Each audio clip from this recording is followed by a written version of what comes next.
नमस्ते, मेरा नाम है चारू सिंह और लाइव लॉ में आपका स्वागत है। अच्छा, कितनी बार ऐसा हुआ है आपके साथ कि आप एक सिनेमा हॉल में गए मूवी देखने के लिए और पॉपकॉर्न का रेट देख के आपको लगा हो कि खाना कहीं और बाहर जाके बाद में खा लेंगे, या एयरपोर्ट पर कितनी बार आपको लगा है कि एक कॉफ़ी और एक सैंडविच का दाम कुछ ज़्यादा ही है। तो आज की इस वीडियो में हम यही बात करेंगे कि हमारी गली में जो दुकान है उस पे मिलने वाला सेम सामान जब एयरपोर्ट पर और सिनेमा हॉल पर बिकता है तो उनकी कीमतों में इतनी ज़्यादा असमानता क्यों होती है, इतना फ़र्क क्यों होता है। अगर प्रोडक्ट्स की बात करें यानी सामान की, तो उनकी एक पैकेजिंग होती है जिसमें उन प्रोडक्ट्स या उत्पादों के बारे में जानकारी दी गई होती है। इस संदर्भ में लीगल मेट्रोलॉजी एक्ट 2009 के बारे में भी एक बार जान लेते हैं। सबसे पहला काम है इस अधिनियम के वेट और मेजरमेंट यानी वजन और नाप से जुड़े प्रावधान बनाना और उन्हें लागू करना। साथ ही पैकेज यानी पैकेट में आने वाले सामान के बारे में प्रावधान बनाना और उन्हें लागू करना। इंडिया में 95% जो प्रोडक्ट्स हैं वो पैकेज्ड प्रोडक्ट हैं। तो इसमें पहले तो वो सामान आता है जो देश के बाहर बनाया गया है लेकिन बाद में उसे इंपोर्ट करके हमारे यहाँ लाया हो। तो ऐसा सामान जो आता है वो किस तरह के पैकेट में आ रहा है, उसके कुछ नियम या रूल्स होते हैं और ये नियम इसी अधिनियम में मौजूद हैं। तो पैक करने वाले को क्या क्या जानकारी पैकेट पे देनी चाहिए, कितना बड़ा पैकेट हो सकता है, ये सारी जानकारी इस अधिनियम के हिसाब से निर्धारित करी जाती है। कितनी जानकारी दी जानी चाहिए और किस फॉन्ट में यानी किस तरह से इसकी लिखावट होनी चाहिए, ये भी निर्धारित किया गया है। ये अधिनियम लाया ही इसलिए गया था ताकि कंज्यूमर्स या उपभोक्ता क्या खरीद रहे हैं अपने पैसे देके, उन्हें इस बारे में जानकारी मिल सके, वो जागरूक हो सके। इस अधिनियम की धारा 11 के अंतर्गत अगर किसी कमोडिटी या प्रोडक्ट या सामान पर निर्धारित वजन के नियमों से अलग कुछ लिखा गया है या उसकी कीमत बदलकर लिखी गई है या बताई गई है तो इसके लिए जो भी जिम्मेदार होगा उस व्यक्ति को 10,000 रुपये तक का जुर्माना भरना पड़ सकता है और दोबारा इसे दोहराने पर 6 महीने तक की सजा हो सकती है और जुर्माना भी भरना पड़ सकता है और इस सजा को 1 साल तक भी बढ़ाया जा सकता है।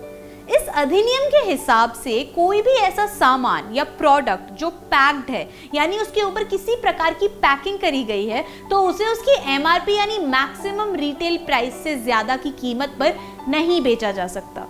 लेकिन सिनेमा हॉल में जो खाने की चीजें मिलती हैं जैसे कि पॉपकॉर्न या नाचोस या वॉफल्स, वो पैक्ड नहीं होते, वो एक कागज की प्लेट में ज्यादातर मिलते हैं। वो इस वजह से सिनेमा हॉल वालों के पास पूरी आजादी होती है कि वो अपने हिसाब से इनकी कीमत तय कर सकें। लेकिन अगर वाटर बॉटल्स यानी पीने के पानी की बोतलों की बात करी जाए तो उसमें एक कैच है। जब पीने का पानी या कोई कोल्ड ड्रिंक बेची जाती है तो वो ज्यादातर पैक्ड होती है, पैक्ड बॉटल में होती है। तो ऐसे में स्टोर वाले क्या कर देते हैं कि क्वांटिटी को थोड़ा बहुत ऊपर नीचे कर देते हैं, बढ़ा देते हैं या घटा देते हैं और फिर अलग अलग दाम पर उसे बेच दिया जाता है, जो कि गलत है क्योंकि बिल्कुल ना के बराबर क्वांटिटी में बदलाव करके उसकी कीमत में बड़े बदलाव कर देना ग्राहकों के साथ एक तरह का धोखा है।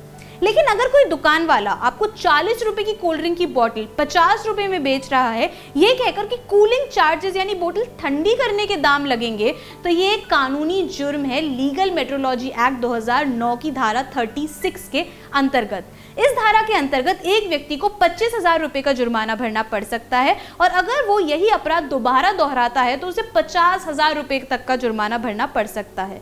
लेकिन अगर ऐसा व्यक्ति सुधरने का नाम ही नहीं ले रहा है तो उसे कम से कम 50,000 रुपए तक का जुर्माना भरना पड़ सकता है, जिसे 1 लाख तक भी बढ़ाया जा सकता है और 1 साल तक की सजा भी उसे हो सकती है या उसे दोनों का सामना करना पड़ सकता है। एक और दिलचस्प बात आपको यही बता दूं होटल में मिलने वाले पानी के बारे में।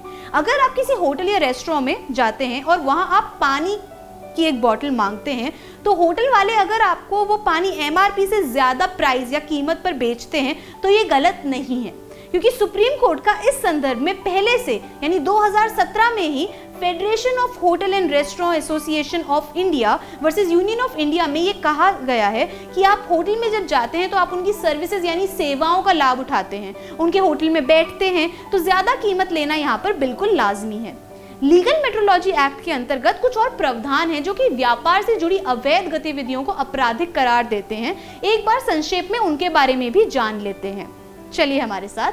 अधिनियम की धारा 27 में कहा गया है कि नॉन स्टैंडर्ड वेट्स या मेजर्स यानी गैर मानक बांट या माप के निर्माण या बिक्री पर पहले अपराध के लिए 20,000 रुपए तक का जुर्माना भरना पड़ सकता है और दोबारा अपराध दोहराने पर 3 साल तक की कैद या जुर्माना भरना पड़ सकता है या दोनों का भी प्रावधान मौजूद है।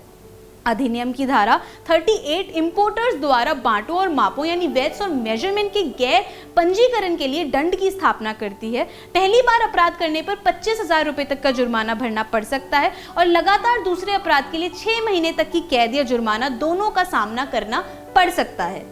अधिनियम की धारा 32 नियमों की आवश्यकताओं के अनुसार पंजीकरण करने में विफलता या अन्य नियमों का उल्लंघन करने के लिए कमोडिटी के निर्माता, पैकर या आयातक यानी इंपोर्टर पर जुर्माना लगाती है। अब आखिर में ये जान लेते हैं कि ऐसे वाक्यों में आप शिकायत कहाँ दर्ज कर सकते हैं, कहाँ लिखवा सकते हैं। देखिए, आप उमंग ऐप जो कि एक उपभोक्ता यानी कंज्यूमर ऐप है, उसे डाउनलोड करके उस पर भी शिकायत दर्ज करा सकते हैं, या फिर कंज्यूमर हेल्पलाइन की जो ऑनलाइन वेबसाइट है उस पर जाकर भी शिकायत दर्ज करा सकते हैं, या फिर स्क्रीन पर दिए गए नंबरों पर SMS कर सकते हैं, या फिर स्क्रीन पर दी गई इस हेल्पलाइन नंबर पर कॉल कर सकते हैं। आज की इस वीडियो में इतना ही। उम्मीद है इस वीडियो ने आपको जागरूक किया हो। ऐसी और जानकारी के लिए बने रहिए हमारे साथ सिर्फ और सिर्फ लाइव लॉ पे और सब्सक्राइब करना न भूलें। धन्यवाद।